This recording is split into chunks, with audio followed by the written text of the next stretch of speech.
Y es que pasan los días y vamos viendo cómo, bueno, pues el Poder Judicial va asestando golpes al gobierno, parece que queriendo sustituir de alguna manera la voluntad popular. Y es que ya empezamos la legislatura. Si te acuerdas, Javier, que lo hemos hablado muchas veces, pues desde el inicio, que si la ley de amnistía y cómo hubo una rebelión de las togas ante lo que en principio era simplemente un pacto entre Junts y el gobierno. Y conforme va pasando el tiempo, lo que vamos encontrando es que el Poder Judicial va ocupando el sitio que quizá el Partido Popular de Feijóo, inconsistente y cada vez con más problemas por la amenaza de Vox y por su propia falta de criterio político claro, de dirección clara, el Poder Judicial está asestando golpes al gobierno. Iba a decir bordeando la legalidad, pero yo creo que podemos decir claramente que la sobrepasa, porque es lo del fiscal general, pero son muchísimas más noticias en las que vemos cómo hay un activismo, hay un lawfare en la que se trata de alguna manera de corromper la voluntad que hubo en las urnas, se trata de alguna manera de meter al presidente del gobierno, de trasladar la idea de que es un gobierno ilegítimo, de que está sumido en la corrupción, de que lo hace todo mal, tratando de hacer una oposición que le tocaría hacer al Partido Popular en el Congreso y en el Senado y que no está sabiendo hacer. Y que tiene mucho más peligro, porque al Partido Popular se le derrotan las urnas, como ya se hizo y como puede volver a pasar.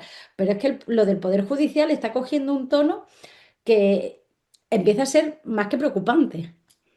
Pero bastante más que preocupante. En realidad yo, ahora pensando en esta semana, se me ha venido a la cabeza lo que fue la aplicación del 155 de la Constitución. La aplicación del 155 de la Constitución que hizo Mariano Rajoy, estando de presidente del gobierno, y que fue el que lo puso en marcha con la aprobación del Senado, pero Sí. que una vez que se puso en marcha el 155, que político, que es el que está previsto en la Constitución, inmediatamente tuvo una deriva judicial y es la que fue ya el Tribunal Supremo el que se encargó de decir, este problema los políticos no son capaces, el Partido Popular, el gobierno no es capaz de resolverlo, nosotros lo vamos a resolver. Y entonces fue el juicio y el procesamiento por el delito de rebelión, a todos los dirigentes del proceso. Y que era una forma de decir, nosotros tenemos que sustituir al gobierno porque el gobierno no es capaz de hacer lo que tiene que hacer, ¿no? Entonces, aquella semilla que se plantó en aquel momento ha venido operando desde entonces de manera ininterrumpida, ¿no?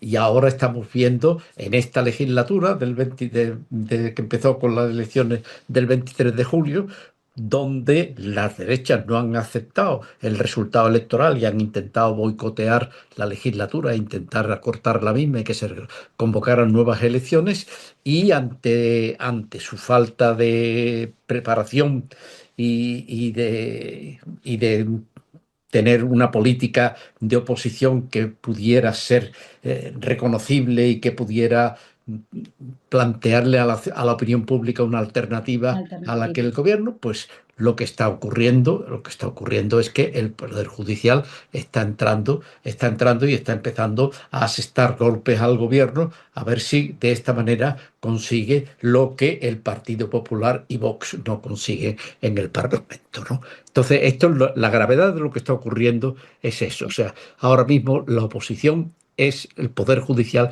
el que está diciendo, puesto que ni el Partido Popular ni Vox son capaces de hacer una oposición política solvente, pues nosotros nos vemos Vamos a obligados hacer a nosotros. ocupar ese espacio, y a intentar derribar el gobierno y a cortar la legislatura mediante golpes judiciales que se van repitiendo a lo largo de la legislatura y que afectan, pues, al fiscal general del Estado, a miembros de la familia del presidente, sacan el tema cuántas mascarillas, casos de mascarillas ha habido, Claro, y ahora resulta que este es el caso de las el mascarillas, que definitivo. posiblemente ha pasado desapercibido porque tiene en sí mucha menos entidad que muchos de los otros casos de mascarilla que ha habido. Y sin embargo, pues bueno, aquí nos encontramos con que el Poder Judicial ha decidido ir a saco y entrar a saco contra el gobierno, ¿no? Y bueno, esa es la que nos estamos encontrando, y esa es la gravedad enorme de la situación, ¿no? La gravedad enorme de la situación, porque, porque además está el Tribunal Supremo. Claro. Supremo actuando como si fuera realmente el Estado Mayor. El Estado Mayor Además, que... Sí, sí, perdona, sí, además sí. estaba pensando, la semana pasada contábamos lo del fiscal general, la gravedad que tenía de emitir el fallo sin que haber conocido la sentencia, hablábamos de lo que suponía, de todas las irregularidades que había habido, pero es que esta semana hemos tenido noticias que ya no nos extrañan, pero lo que hacen es poner en evidencia que todo es mucho más grave aún, y es que la manera en la que los miembros del Tribunal Sentenciador, del Tribunal Supremo, de la Sala Segunda, han ido a un curso del Colegio de Abogados de Madrid, que era parte en el proceso, mientras se estaba produciendo la deliberación. Allí han contado como el que cuenta en un bar entre amigotes, me voy ya que tengo que poner la sentencia, cuando no ha habido deliberación, vulnerando uno de los principios básicos del artículo 24 de la Constitución, que es que para llegar al fallo hay que deliberar, y en un tribunal tienen que deliberar entre ellos, demostrándonos que la sentencia estaba puesta de antemano. A pesar Sí, de toda sí. la irregularidad, la connivencia de miembros del tribunal con algunos de los defensores, de los acusadores, perdón, del fiscal, a los que le han dirigido la tesis, Javier, y tú que me has dirigido la tesis, sabes que eso es un vínculo que dura para siempre, que la dirección de una tesis no es una cosa. Con todo esto, la verdad es que yo no sé cómo iba a decir, no se les cae la cara de vergüenza, no, es que siguen para adelante, y es lo que tú dices, Feijóo no está sabiendo sacar pecho de una situación que es muy complicada del gobierno porque en sí mismo es muy, muy inconsistente. Tienen muchos casos de corrupción y además no tienen una política clara con respecto a Vox y están en sus manos, están en Murcia, que lo hemos visto esta semana, pero es que están también en manos de Vox en Andalucía. Cuando aquí haya elecciones, el Partido Popular no va a revalidar la mayoría absoluta. Claro, pero aparte de que el Partido Popular está demostrando que no sabe gobernar y que Exacto. en los sitios donde gobierna, pues lo estamos viendo. Sí. Ya el caso de Andalucía posiblemente sea ahora mismo el caso más expresivo, ¿no? De falta y de haber cometido actos Sí, delictivos que están ya llegando a los tribunales, ¿no? Y tenemos el caso de Valencia, que es otro de los casos tremendos donde ha pasado. Es decir, o sea, el Partido Popular está demostrando que no sabe ejercer la oposición y que tiene un líder que cada día se ve que tiene menos consistencia e que incluso en sus propias filas empieza a estar cuestionado y que en las comunidades autónomas donde gobierna están apareciendo, bueno, pues han aparecido no sé, sí, escándalos. el caso El caso andaluz, súper de privado Valencia ha y sido extremo, pero es que los incendios de Castilla y de León Castilla y y la forma en que León. se hizo frente a los mismos y en Galicia, en el caso de Andalucía con el cribado de los cánceres de mama y más cosas, Es ¿no? que Y el adelgazar el atroceamiento Estado de los cuesta contratos y vida. adjudicación a dedo en contra de todos, incluso de la opinión de los Del propios gobierno. interventores, etcétera. Entonces, ahí se ha visto que no hay consistencia en la derecha española, ni en positivo cuando tienen que gobernar, ni en negativo cuando tienen que hacer Exacto. la crítica del gobierno. Y entonces el Partido Popular o Vox o el Poder Judicial, motu propio, ha decidido que tiene que intervenir y que tiene que hacer la labor que debería de hacer la derecha, los partidos de la derecha, ¿no? Y lo están haciendo además de una manera que entra ya en lo delictivo, ¿no? O sea, la conducta del Tribunal Supremo, de los miembros del Tribunal Supremo, en el caso del fiscal general del Estado, es una conducta que realmente se puede tener la absoluta seguridad de que la decisión que han tomado con respecto al fiscal general del Estado acabará siendo anulada. O sea, Sí. y ellos lo saben, y ellos lo saben, y ellos lo saben. Lo único que pasa es que lo que les interesa es la política, es decir, la Claro, el decisión ya daño inmediato al inmediata. gobierno. Darle un Yo, golpe de gracia al gobierno que quede como corrupto y le da exactamente igual que la decisión no sea conforme a derecho y quien puede, incluso les y pueda su- conllevar responsabilidades, porque yo creo que aquí hay responsabilidades penales. Claro. Entonces, sobre todo, hay una cosa que en el caso del fiscal general es muy claro, ¿no? Es decir, el Tribunal Supremo amenaza y una vez que amenaza, su amenaza tiene que tener credibilidad. Claro, Y entonces, si yo llevo al fiscal general del Estado, yo siento en el banquillo, primero lo amenazo y espero que cuando dicte el auto de procesamiento se produzca la dimisión del fiscal exacto. general, con lo cual no tengamos que juzgarlos. Pero si tenemos que juzgarlo, lo condenamos, aunque sepamos perfectamente que no se le puede condenar y que estamos condenando a un inocente y que, por consecuencia, estamos haciendo una auténtica monstruosidad, ¿no? Una auténtica monstruosidad, pero lo hacemos.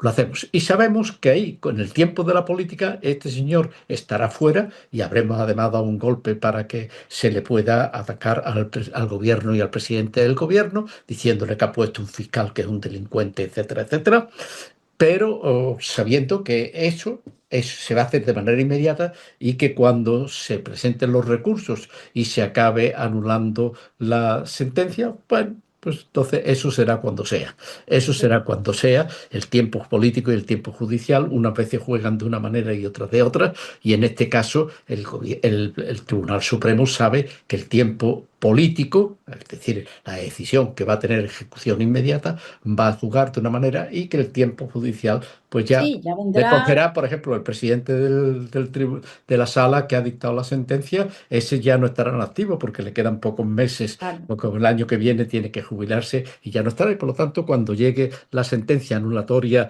de la condena del fiscal general ya no estará. Y luego la rapidez con la que están haciendo la tramitación del caso, el caso de Coldo y Ábalos, de Ábalos. Pues mire usted, sí, sí, pero casos de mascarilla ha habido muchísimos. Entre otros tenemos el de en Almería, Almería, el de Almería. Entonces, que 10 parece que años es mucho más cumplidos. consistente y mucho más, pero mucho más que que esto, porque al final, con el informe de la UCO y habiendo puesto boca abajo todo, que han encontrado en el caso de Coldo, pues 95.000 euros. 95.000 euros a lo largo de 8 años, 10 años de investigación, mientras que, y además sin que haya ninguna trama ahí organizada seria, ni muchísimo menos, ¿no? Y además Sí, con documentación que tendremos que ver si no se acaban anulando porque las cintas de audio que han confiscado y que han utilizado, pues pueden haber sido perfectamente manipuladas, como por ejemplo está poniendo de manifiesto Mar Santos, ¿verdad? Y tendremos que ver qué es lo que ocurre al claro. final con todo eso. Mientras que en los otros casos, no. Los otros casos que estamos viendo son controles judiciales y por lo tanto son información que si tiene una fiabilidad, ¿no? Y una Sí, una trazabilidad, consistencia, por lo una menos. consistencia. Entonces, aquí estamos en este momento en el que realmente el desorden, el pandemonium, el desorden es extraordinario y que es lo que se intenta deliberadamente conseguir, ¿no? Que exista un ruido ensordecedor que Sí, impida hablar de nada seriamente y que se pueda discutir sobre nada seriamente, ¿no? sí, Y bueno, y ahí está el Poder Judicial, desgraciadamente, el Poder Judicial actuando de una manera muy notoria y con un bueno, en un artículo que he escrito, que ha salido hoy en el diario, pregunto directamente, ¿dónde está el umbral de la prevaricación? claro. ¿Dónde está el umbral de la prevaricación? Que eso es lo que yo creo que los jueces del Tribunal Supremo, los que han dictado la sentencia del fiscal general del Estado, tendrían que ser capaces de explicarle a la sociedad española que realmente su actuación es una actuación que es admisible en términos jurídicos y en términos constitucionales, y la verdad es que resulta difícil de admitir cuando el presidente del tribunal pues interrumpe a un testigo diciéndole que le está amenazando porque Sí. está informando Se han anulado verazmente. sentencias en el Tribunal Europeo, ¿verdad? Lo cuentas tú, Javier, en una tribuna. Se han anulado sentencias por mucho menos. Se han anulado Mucho. sentencias por decir, yo sabía que usted me iba a contestar de esa manera. Claro. No, no, ahí el caso Bateragún es un caso Eso. clarísimo, ¿no?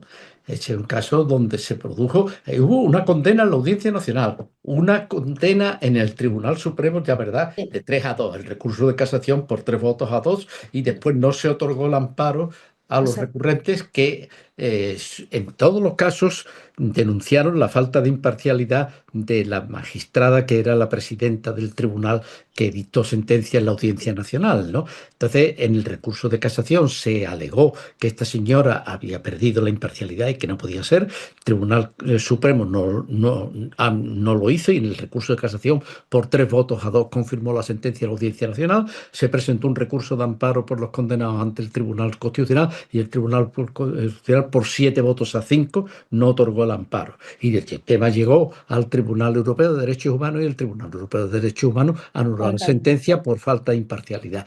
Y lo que había dicho la señora Ángela Murillo, que era la magistrada presidente, es que en un juicio que no era el caso Bateragünes, sino uno anterior, le preguntó al final a Arnaldo Otegi si condenaba la violencia de ETA y entonces Arnaldo Otegi no contestó a la pregunta y ella le dijo, yo ya sabía que usted no me iba a contestar a la pregunta y Arnaldo Otegi le contestó, yo sabía que usted me le iba a hacer.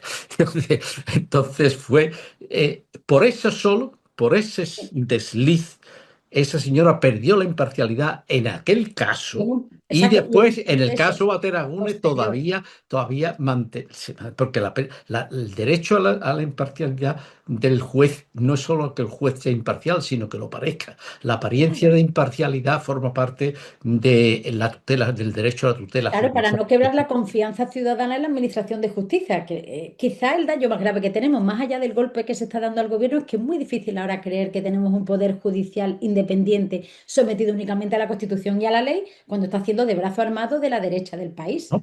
Pero claro, entonces, si eso, ese es el canon. Ese es Claro, el canon para juzgar la imparcialidad del juez, que es el derecho fundamental que asiste a la persona que es acusada, ¿no? Es decir, sea un juez imparcial que entienda de su conducta, ¿no? Pero si ese fue... tenemos que ver que Martínez Arrieta interrumpió a José Precedo sí, cuando estaba deponiendo en el juicio del fiscal general del Estado y le dijo que lo estaba amenazando porque estaba ejerciendo el derecho constitucional a transmitir información veraz. La verificación de la veracidad de la información es un elemento esencial del derecho a transmitir información. Y entonces eso se explicó por todos los periodistas que estuvieron en el caso del juicio del fiscal general del Estado. Nosotros estamos cumpliendo nuestro derecho constitucional y además claro. y entonces el presidente lo interrumpe y le dice, no, está usted amenazando pero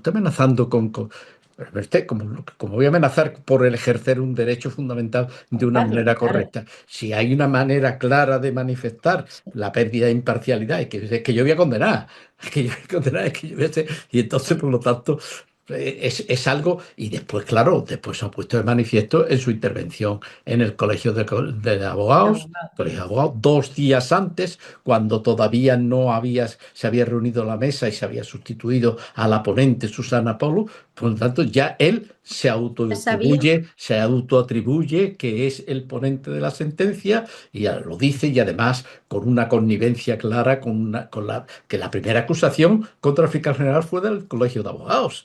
La sí, primera acusación fue el del decano del Colegio de Abogados, ¿no? Y entonces la connivencia entre la acusación y el juez. es muy En el creíble. acto, que además se ve con las risotadas cuando él hace ese chascarrillo final y las risotadas esas así propias. Es una imagen verdaderamente terrible. Y bueno, ya veremos a ver Ya veremos. que primero que se conozca la sentencia. Sí, Primero que se conozca la sentencia, porque cada día que pasa sin que se conozca la sentencia, pues resulta más claro más grave, claro. que no hubo deliberación y por lo tanto se produjo una condena sin deliberación. Y Sí. porque no hubo tiempo materialmente, si se va a tardar tanto tiempo en redactar la sentencia, es porque el caso es muy complejo. En consecuencia, en 4 horas, el día 20 en 4 horas ustedes no pueden haber decidido esto, no puede haber habido una deliberación, sino que ha Sí. habido un simulacro de deliberación y en consecuencia aquí se ha vulnerado el derecho a la tutela judicial efectiva del fiscal general del Estado, que tiene derecho a saber por qué se le condena y que haya sido una ¿Cuáles son los deliberación como argumentos en consecuencia de una derecho? Claro. deliberación.